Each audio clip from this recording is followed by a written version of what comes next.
নমস্কার। তো গঙ্গার আরেক জমজমাট পর্বের রিভিউ নিয়ে আমি তোমাদের সামনে এসে গেছি। তো মেটে গঙ্গার লোকজন তো চলে এসেছে, ব্যান্ড বাজা নিয়ে চলে এসেছে। সবাই মিলে নাচ করছে। আর তাদের সাথে গঙ্গাও কিন্তু হাত পা দোলাচ্ছে। মানে সেও নাচ করতে ব্যস্ত। তো সেটা দেখে তো ছেলের মানে জেঠু, এদিকে দাদা মানে অর্জুন সবাই খুশি। তো দেখছে তাকে। আর ওদিকে গিয়ে ভাবছে, মেঘনাদ বলছে, মেয়েটা তো বেশ তেজিয়াল, আর নাচেও ভালো, সুন্দরীও। একে একটু মনে হচ্ছে কাল্টিভেট করতে হবে। আর ওদিকে অর্জুনের পাশে অহনা দাঁড়িয়ে আছে। অহনা মুখ ভেঙাচ্ছে। অর্জুন বলছে, কি মুখ ভেঙাচ্ছ কেন? ওর মেয়ের মধ্যে যা তেজ আছে না, তোমরা পেরে উঠবে না। ওর মানে গঙ্গার পবিত্র জলে না সবাইকে পবিত্র করে দিতে পারে। ওর এই ক্ষমতা আছে, বুঝতে পেরেছো? এইভাবে বলছে। তো অহনা তো অর্জুনের কথা শুনে অবাক। আর ওদিকে কিন্তু বিয়ের মণ্ডপে বিয়ে শুরু হয়ে গেছে। তো ছেলে মানে রওনাক যে বিয়ে করছে পিয়ালিকে, পিয়ালির দিকে তাকাচ্ছেও না। সিঁদুর দানটাও জাস্ট করতে হয় তাই করছে, এরকম একটা ব্যাপার। এরপরে বিয়ে করে নিয়ে বাড়িতে চলে আসে। গাড়ি নিয়ে সব গেটের সামনে দাঁড়াচ্ছে। আর ওদিকে গঙ্গা মেয়ের বাবাকে নিয়ে টোটো করে পাশেই দাঁড়ায়। তো এবার মেয়ের বাবাকে দেখে ছেলের জেঠু বলছে, মানে অর্জুনের জেঠু বলছে যে, চলুন ভেতরে চলুন। বলে, না না, আজকে আর ভেতরে যাব না। তবে আমার মেয়েটাকে একটু দেখবেন। আমার মেয়েটা বড় অসহায়, মা মরা মেয়ে তো। তো ও আপনাদের পায়ে পড়ে থাকবে। তখন জেঠু বলছে অর্জুনের, ছি ছি, এটা কি বলছেন? ও আমাদের বাড়ির বউ, মানে ও আমাদের বাড়ির লক্ষ্মী। আর ও পায়ে কেন? ওকে আমরা মানে আমাদের বাড়ির লক্ষ্মীকে আমরা মাথায় করে রাখি। আপনি কিচ্ছু চিন্তা করবেন না, আজ থেকে ওর সমস্ত দায়িত্ব আমার। তো এইভাবে বলছে। তো এটা শুনে কিন্তু গঙ্গা আর মেয়ের বাবা খুব খুশি হয়। তো মেয়ের বাবা বলছে যে, গঙ্গার মতো দিদি আর অর্জুনের মতো দাদা থাকলে আমার মেয়েটার কোনো চিন্তা নেই। তো অর্জুন বলছে, একদম চিন্তা করবেন না। আমি দাদা হয়ে ওকে আগলে রাখবো, যত্নে রাখবো, কোনো চিন্তা নেই। তখন তো গঙ্গা আনন্দে লাফালাফি করছে, এই তো আর কোনো চিন্তা নেই পিয়ালি, মানে তুই কিন্তু ভালো করে থাকবি, এভাবে বলছে। এবার তো গঙ্গার আবার নিজে নিজের জায়গায় ফিরে যায়। তো সবাই মিলে নাচানাচি করছে এখনো। তো এবার গঙ্গাকে বলছে, কিরে গঙ্গা, আমরা একটু মিষ্টি মুখ করবো না? আজকে পিয়ালিদির বিয়ে হলো।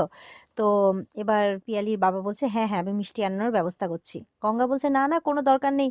তার ব্যবস্থা আগেই হয়ে গেছে। মানে মাঝপথেই গঙ্গা নেমে একদম দুহারি মিষ্টি কিনে নিয়ে এসেছে, সবাইকে দিচ্ছে। তখন গঙ্গার মা ওকে সাইডে নিয়ে এসে বলছে, কিরে, এই কয়দিনে যা জমিয়েছিলি সব এই মিষ্টির পিছনে খরচা করে দিলি? সত্যি তোর মন অনেকটা বড় রে, অনেক বড় মনের মেয়ে তুই। তোর যদি একটা ভালো ঘরে একটা ভালো ছেলে দেখে বিয়ে দিতে পারতাম। তো হাসছে গঙ্গা। বলছে যে, বাবার নামটা তো বলতে পারলে না, আর ভালো ঘরে বিয়ে দেওয়ার কথা ভাবছো? বাদ দাও, আজকে আমার মনটা পুরো চাঙ্গা হয়ে আছে। আজকে পিয়ালিদির বিয়ে হয়েছে। আজকে আমি ওই সব নরক টরকের কথা ভাববো না। আমি আজকে শুধু ভালো ভালো ভাববো। আর পিয়ালিদি যাতে ভালো থাকে এটাই চাইবো। দিয়ে মা গঙ্গার কাছে প্রার্থনা করছে যে, এখানকার মানুষের নরকের জীবন যাতে সবাই ভালো হয়ে যায়, মানে সবাই যাতে ভালোভাবে থাকতে পারে।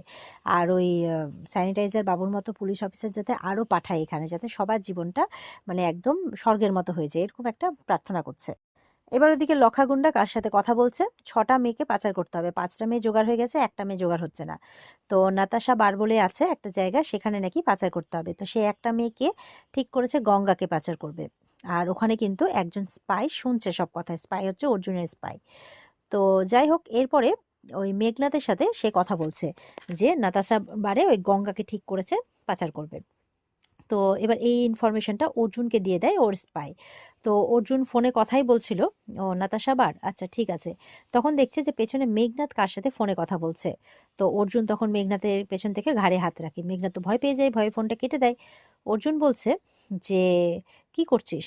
বলে, না আসলে বাড়িতে বিপদ, বুঝতেই পারছিস। বলছে, এই এই বিপদের কথা ভাবছিস? আর ওদিকে নাতাশা বাড়ি যে মেয়ে পাচার হচ্ছে কেন? তোর ইনফরমাররা তোকে ইনফরমেশন দেয়নি? মানে ও পুলিশ ডিপার্টমেন্টেই তো। তাই বলছে, তোর ইনফরমাররা তোকে ইনফর্ম করলো না? তোর কাছে এই খবরটা নেই? বলে, না মানে, বলে চল আমার সাথে থাকবি এখন, আমি যা যা বলবো তাই করবি। এই বলে হ্যাঁতে হ্যাঁ বলে এবার অর্জুনের সাথে বেরোবে। তো অর্জুন ড্রেস পোশাক পরে বেরোচ্ছে। আর ও পুলিশের বর্দি পরে সব বেরোচ্ছে। তার জাস্ট কিছু আগেই একটা ঘটনা ঘটেছে। সেটা হচ্ছে যে, রওনাক তো একদম টানতে টানতে ওকে নিয়ে এসছে, আমার জীবনটা এইভাবে নষ্ট করলি, এবার দেখ তোর সাথে আমি কি করি, তোকে জীবনেও আমি বউ বলে মানবো না, এই বিয়েটাকে আমি মানি না। এগুলো ওকে ধাক্কা দিয়ে ফেলে দিয়েছে। আর এটা দেখে একেবারে অর্জুন তো এক চড় মারতে এসছে, আর পেছন থেকে অর্জুনের হাত ধরে নিয়েছে অহনা। এটা তুমি কি করছো?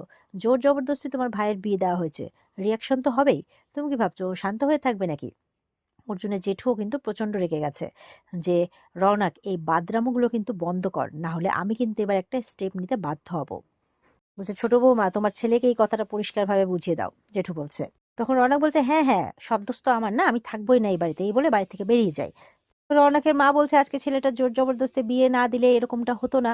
আজকে মানে রওনক ওর সৎ ভাই তো, তাই অর্জুন এমনটা করলো, তাই বলছে। তো অর্জুনদের বেরোনোর আগে এই ঘটনাটাই ঘটেছিল। এবার অর্জুনরা যখন বেরোচ্ছে, তখন অর্জুনের মা বলছে, দেশ উদ্ধার করার সময় আছে, নিজের ভাইকে খোঁজার সময় নাই। বলে, চিন্তা করো না মা, ও ঠিক চলে আসবে, আমি দেখছি কোথায় গেছে। তখন অহনা বলছে, আন্টি প্লিজ আপনি চিন্তা করবেন না, শরীর খারাপ হবে। তো এবার অহনাকে বলছে যে মাকে ঘরে নিয়ে যাও, কিছু খাইয়ে দাও। তো বলছে, আদিক্ষেতা হচ্ছে, আদিক্ষেতা হচ্ছে, হ্যাঁ ইচ্ছাকৃত এরকম করে এখন আদিক্ষেতা করা হচ্ছে। আর তখন ওই মেয়েকে নিয়ে এসছে, ওই বাড়িরই আরেকটি মেয়ে, মানে ওই নববধূকে আর কি। তো সেই মেয়েকে দেখে, মানে পিয়ালিকে দেখে বলছে, এই মেয়েটা এই বাড়ির বউ হয়ে গেল, এর কোনো যোগ্যতা আছে? তো বাড়ির আরেক মেয়ে, সে হচ্ছে রূপালী, সে বলছে যে, মেজো কাকি প্লিজ এরকমভাবে বলো না, এটা তো রওনকের ভাবা উচিত ছিল, তাই নয় কি? রওনক ওকে বিয়েটা করেছে, তাছাড়া ও তো এই বাড়ির নতুন বউ, নববধূ, ওর সামনে কি এইসব কথা বলা ঠিক হচ্ছে? এটা তো একদম ঠিক নয়। আর যাই হোক, আমি চুপ থাকতে পারলাম না, অন্যায় দেখে বলে ফেললাম। তখন অর্জুনের বাবা বলছে, তুই কিছু ভুল তো বলিসনি রূপালী, আসলে এই সৎ সাহসটা না এই বাড়িতে অনেকেই দেখাতে পারে না। তো বলছে, যাকগে পিয়ালি মা, তুমি ঘরে যাও, রূপালী যা, ওকে নিয়ে যা, তাই বলছে। তো এবার অর্জুনের জেঠু বলছে, যাও ছোট বৌমা।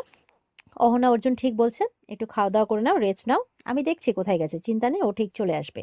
আর ওরা তো এখন ডিউটিতে বেরোচ্ছে, তাই ওদেরকে আর বিরক্ত করো না, ওরা একটা কাজে বেরোচ্ছে, যা তোরা বরঞ্চ তোদের কাজে যা। তো অর্জুন ওর মাকে বলছে, হ্যাঁ মা যাও, একটু রেস্ট নাও। ওর মা তো একদম গটগট করে অর্জুনের দিকে তাকিয়ে আছে, আর ঘরে চলে যায়। আর অহনাও পেছন পেছন যায়, আন্টি আন্টি করতে করতে পেছন পেছন যায়।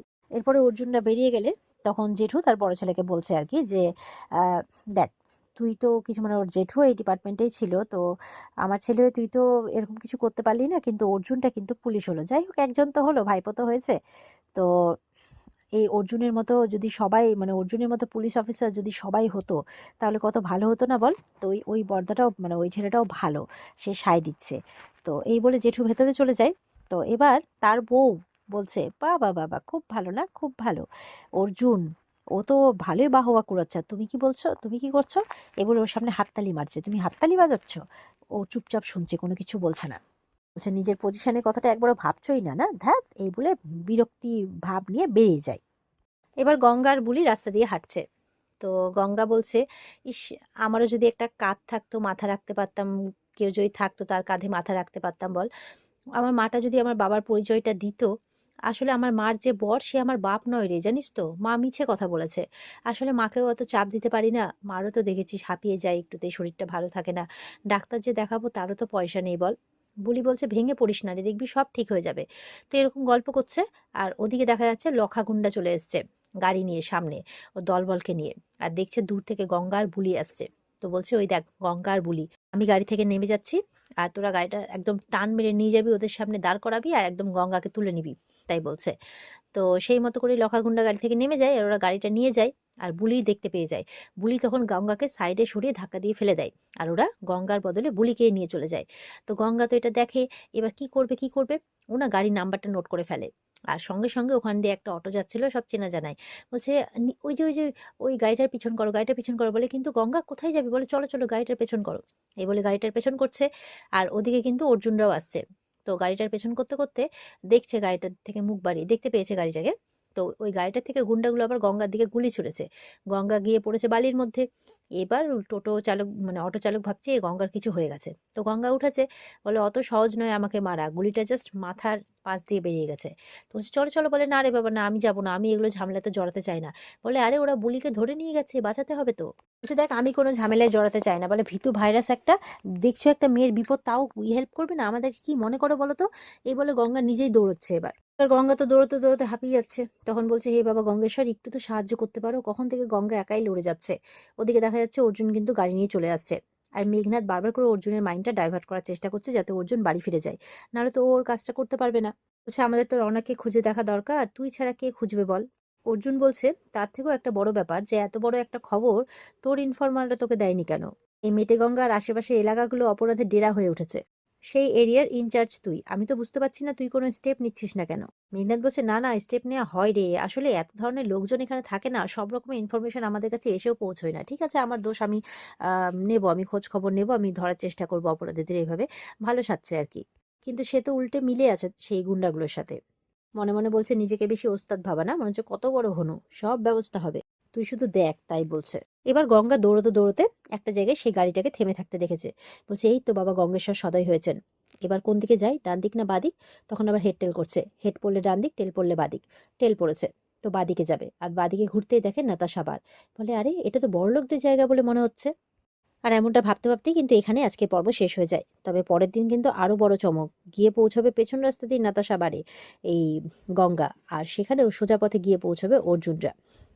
তারপর কি হবে দেখবো আমরা আগামীকালকের রিভিউতে। তো আজকের রিভিউ এই পর্যন্তই। ভালো লেগে থাকলে অবশ্যই লাইক কমেন্টে জানাবে। প্রথম দিনে তোমরা অনেক অনেক ভালোবাসা দিয়েছো, দ্বিতীয় দিনে তার থেকেও বেশি দিয়েছো। আশা করব আজকে থেকে আরো বেশি করে ভালোবাসা দেবে, আর বেশি করে এই রিভিউটি দেখবে। আর বিস্তারিত দেখতে অবশ্যই স্টার জলসার পর্দায় চোখ রাখবে। টাটা।